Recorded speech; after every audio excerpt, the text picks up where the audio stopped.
Omuyimbi omu yayimba oluyimba n'agamba nti abantu abasinga mu kibuga twakiyingiranga bakirina ne tumaliriza nga tufuuse ba manager abalala ne bazimbamu ebizimbe ne mu basumba mulimu enjogera eyo bwetuukirako olunaku olwaleero gwe tuyina yasula ku nguudo yazisulangako newe enjogerera aziyisaako motoka ate ayambye n'abalala kati abaziriko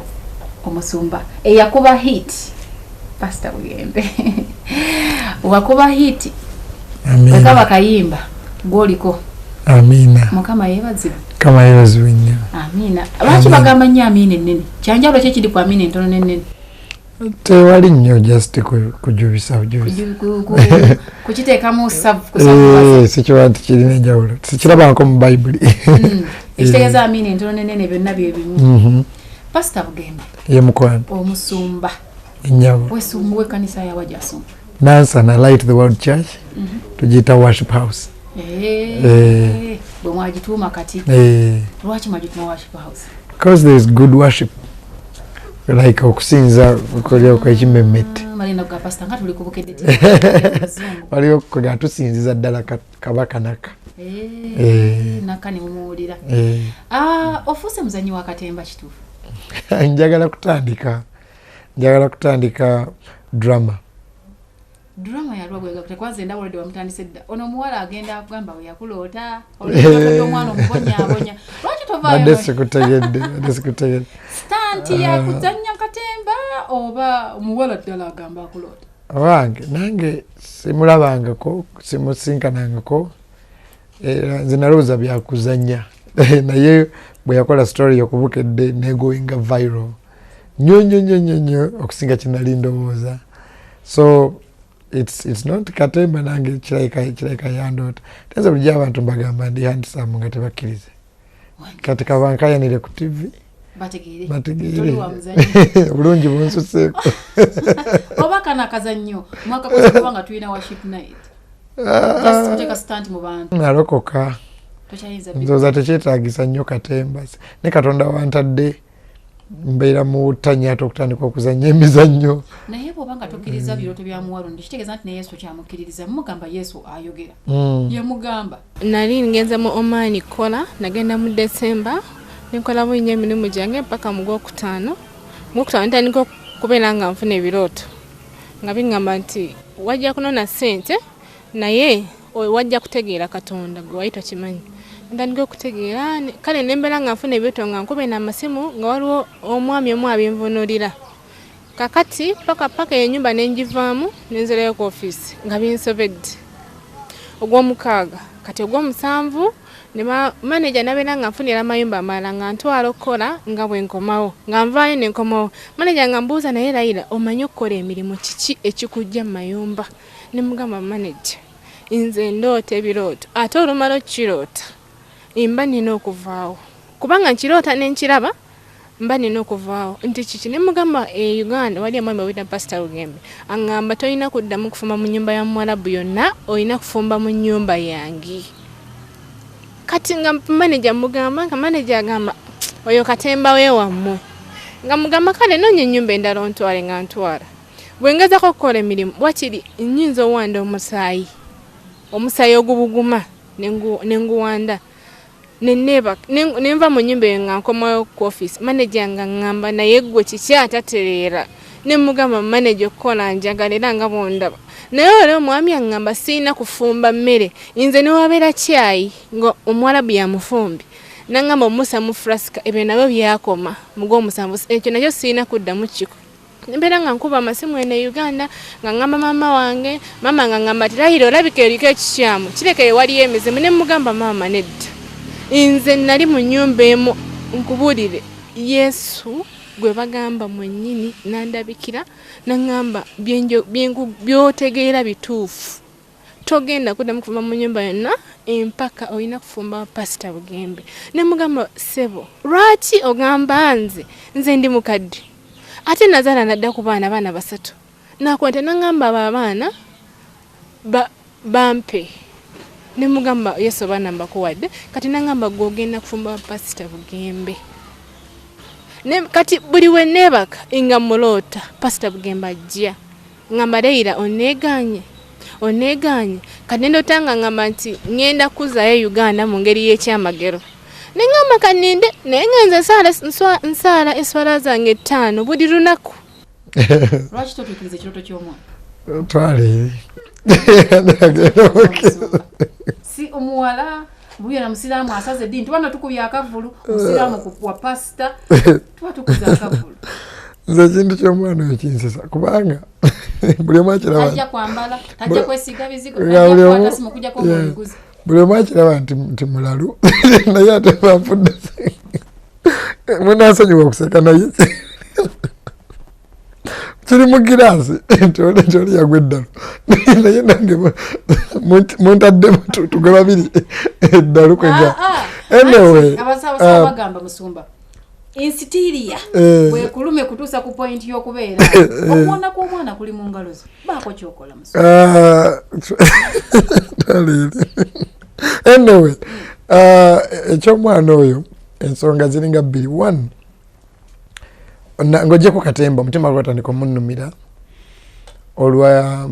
nti bijja kumala biveewo mu mawulire naye abaana be 3 ewaabwe mu kyalo oba famire ye maama we okulaba omwana wo kuba mpulani ngola sister wo ng'ali ku TV yeeswaza. Sikweswaza mukwano gwana olulenzi lwakanya pastori mufumbo. Siri naye wulira omutima ekimunnumira nti nga bivudde mawulire abaana be bajja kulaba bagamba nti maama wammwe yaloota yagenda ku TV Yesu yamusisinga kwegamba ekyo kakyuka kimunumira naye musabira natandika omusabira okusooka nali mbizanyisa natandika omusabira Katonda amuyambe azuukuke kubanga ayinza ozuukuka nga sitaani yamubba dda omulimu gwe yagusuulawo. Yeah, so mu bumpimpi it's omuteeka musaala musabira pastor bwe olwadde ku sirimu engeri gye nawa nnyo testimony nti bazadde bange bafa sirimu ne bato bange saabasinga bali balowooza nti banzaala naye tebanzaala naye tobangako na sirimu. Maniraga mukusumba pa sirimu wamuwona Katonda yanjagala nnyo ne muto wange Brian Dumba naye tamuyina. Brian ye wali mwasigalawo abaana babiri actually 3 tulina ne step brother naye ekyasinga olwaza abantu ewaffe twali baavu nnyo fifi kyanze mutima gwange gufa nnyo ku baavu n'ennyimba zange nzizamu nnyo abaavu amaanyi n'enjiri abantu abaweddemu essuubi kubanze lyaggweramu ddala wajita mu mbeera eyo naye nkimanyi nga naye bakozesanga empisa emu okujjanjaba abantu bali nga bagifumba nga bafumba ne bakubisa oli ne bagiza mu gwe ne bagifumba ne bakubisa oli. That's why abaana bangi waffe balwala bakinyumiza nnaku ezo jjajjange tebakozesanga empisa Sadaka abaana nedda nnyo bagamba mwatwala abaana yali accident. It was a very big accident.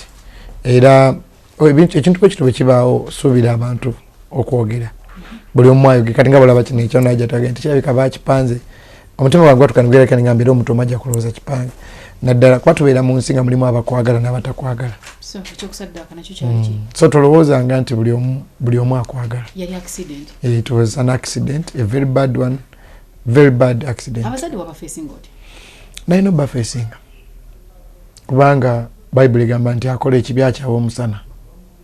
kugamba obanga kyokola kibi olina okwekweka so nalina okulabika tebyali byangu zezimu ku nnaku ezikyasinza obuzibu mu bulamu bwange. Church yaffe twagisimba nze kyansindika ne mu kusaba kubanga sitaani yali nga atulumba nnyo kati netandika katusiibeko tusabe ekintu nedda mukwano nga bwe ngambye nti ekintu bwekito bwe kibaawo nekyeddiringana era omulabewo abaafunye emmere ey'okulya naye it was an accident. Church yaffe eyo twagizimba kumpi lwakuba katwagenze batera kukibuloka bw'obuuza Uganda Police it has a very high criminal rate. Abaana awo kukibuloka babeerawo nnyo bakuba amasasi bakola ki kati twatandika okusaba wagenze watereera naye abaana banywerangawo nnyo enjaga ekyali ennansana fifi abaana abazadde balekera abaana ebintu abaana ne batunda ettaka ne basigala nga tebalina bakola ki ate nga tebasomye kati babeerawo group ayo kati okukibuloka waliwo high criminal rate okunywa enjaga okwekuba obutayimba okola ki nze ndowooza oli yanywa bunywa enjaga najja nabbawo omwana namuraping omwana yine emyezi myaka 8 namuraping namutta nibaguza ku church nibagusulawo kwaga kyekimu ku bintu mu bulamu bwange ezo ennaku zalinzibu nnyo naye minati wo wana abatwala omusayi ngakola oyongera kuleta abantu church ejjula gwo ukola kino nze ndowooza Yesu kye yakola ku musalaba teweetaaga kukola kirala kyonna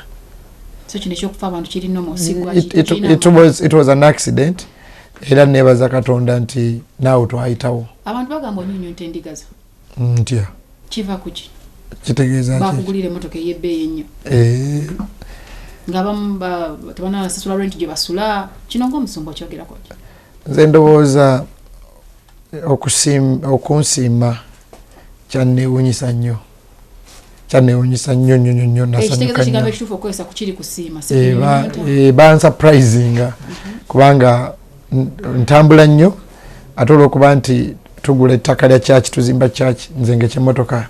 sikirabanga priority nga twetaaga ogula ettaka so kati nga buli wentambula nengenda ya country mu njiri abamu beeraliikirira baga nze nga buli wengenda ebweru abantu bambika up country nga bakuba essimu afudde mu accident akoze eki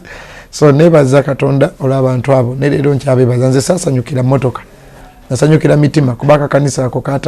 twatandika kanisa nga buli mwaka ayitaka kanisa wansi mu Muyembe n'abaana 9 abantu ne batandika okusiima ne kikuzaamu amaanyi nnyo nga bwe ngambye nti omuntu mu nsi abeera n'emikwano n'abatamwagala abakwagala bakuwa emmotoka waleweza emyaka emeka pastor Bunyembe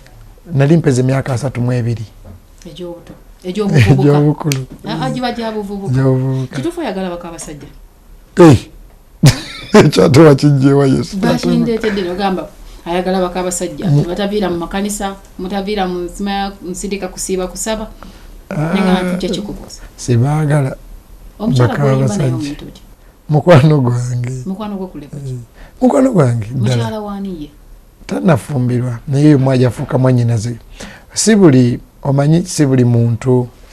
gwobeera naye nnyo nti aba mukyalawo si buli muntu singa omulamuzi olowooza okufumbirwa nga naawe akulemesezza okuwasa buli omu alowooza kyayagala naye nze ng'omuntu mutwalanga mwannyinaze musumba ku kyaki waffe mwagala nnyo mu Bible mulimu kye bayita agape love kiwanuuzibwa nti omukyalo oyo oba omuwala oyo ekikyamuganya okutereera n'abalenzi oba eyali badde boyfriend we omusajja agamba asinza kubeera pastor waali era naye omusajja aba mutiitiizi ati mune gwe pastor gwoyina erinnya gwoyina sente akole kije gwoyimba ennyo omwana oyo ali mwana mulungi nnyo siraba lwaki mba mwegaana naye mwannyinaze abantu balina okuyiga nti n'abali ku TV leero si buli akuyamba oba buli akwagala ennyo nti abaagala kwebaka naawe kituufu olimbwa olimbwa embwa ebibuuzo bya leero nga bikambwe nnyo siri embwa lwaki ompasita omu yakuyita embwa n'agamba wootunulira buno embwa zino Katonda ziyajja ku makubo naleeta Kampala zijjako abantu sente 13 okuyingira mu worship night ate wangambe tonyonyonta abantu kati nenjagala okumanya kale woba tonyonyonta olimbwa siri mbwa simanyi lwaki pasito oyo yanvuma nampita embwa naye pasito oyo sinze nze kago alina obuzibu ku basumba bangi nnyo si musumba mubi just lwakuba nti tayagala banne endowooza oba kale kuba kati okumpita embwa bakinyumiza kuba nze simuwuliriza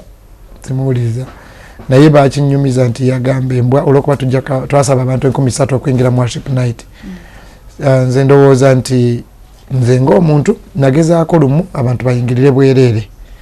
naye ogwo omwaka gwonna ne tusigaza ebbanja okitegedde kati 13 zituyambako okusasula ku biki ku bintu ebyenjawulo era mmanyi nti avuma nnyo abantu okusasula naye nze naatuka n'okumpita embwa naye simanyi katutunule tulabe gyanamalira si kirungi kuvuma banno tuyina pastor Bugembe abasika gwaita pastor omuvubuka pastor omutiini pastor omuyayi ekyoyagala kyonpastor omuyayi era tugenda kwanga tumulekanayo kyani tukomewo atubuulire lwaki mu nnyimba ze mulimu nnyo ebigambo ebikoona